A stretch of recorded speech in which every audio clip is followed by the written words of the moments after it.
Myanmar में सेना के तख्ता पलट के बाद शनिवार को हुए एक सशस्त्र हमले में 12 लोगों की मौत हो गई। ये हमला म्यांमार के स्वशासित क्षेत्र के पूर्व प्रमुख निकाय सदस्य के काफिले पर किया गया। मारे जाने वाले लोगों में 9 आम नागरिक और 3 पुलिसकर्मी शामिल हैं। इस बीच देश में सैन्य तख्ता पलट के खिलाफ आंदोलन जोर पकड़ चुका है और प्रदर्शनकारियों में शिक्षक और छात्र भी शामिल हैं। जानकारी के मुताबिक जिस काफिले पर हमला हुआ वो देश के स्वशासित क्षेत्र कोकांग में केंद्रीय कर्मचारी समिति के पूर्व सदस्य यू खिन माउंग लुइन का था। माउंग लुइन के काफिले पर Myanmar national democratic alliance army के 20 सदस्यों ने राजधानी लशिकाओ के लौकाई के रास्ते पर यह हमला किया। म्यांमार में तख्ता पलट के बाद लोगों का सैन्य सरकार के खिलाफ प्रदर्शन लगातार जारी है। सड़कों पर छात्र और शिक्षक लगातार उतरकर सैन्य सरकार से मांग कर रहे हैं और उनका विरोध कर रहे हैं कि सत्ता दोबारा से राजनेताओं के हाथ में सौंप दी जाए। तख्ता पलट के बाद से देश के कई हिस्सों में जोरदार प्रदर्शन हो रहा है।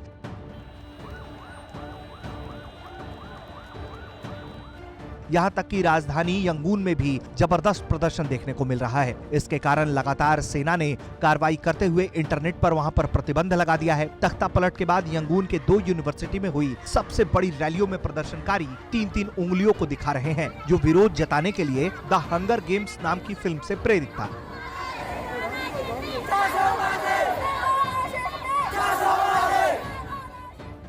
इस अंदाज में म्यांमार के पड़ोसी देश थाईलैंड में भी सरकार विरोधी प्रदर्शनकारियों ने प्रदर्शन किया। वो लॉन्ग लिव मदर सू का नारा लगा रहे थे।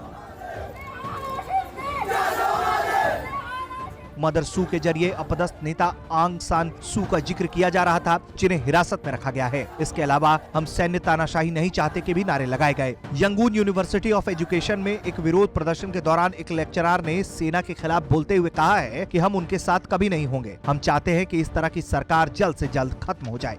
गतिरोध उस समय से बढ़ता जा रहा है जब से सेना ने ऐलान किया है कि वो साल भर के लिए सत्ता ग्रहण करने जा रही है। हालांकि उसका यह ऐलान इस दक्षिण पूर्व एशियाई देश के लिए बेहद चौंकाने वाला रहा, क्योंकि दशकों तक सैन्य शासन के बाद लोकतंत्र की वहां बहाली हो रही थी।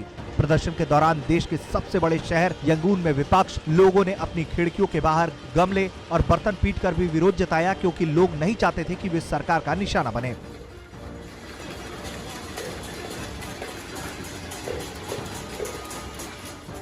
हालांकि अब छात्रों और चिकित्सा कर्मियों समेत बड़ी संख्या में लोग सड़कों पर उतरने लगे हैं और इनमें से तो कुछ काम करने से भी अब इनकार कर रहे हैं।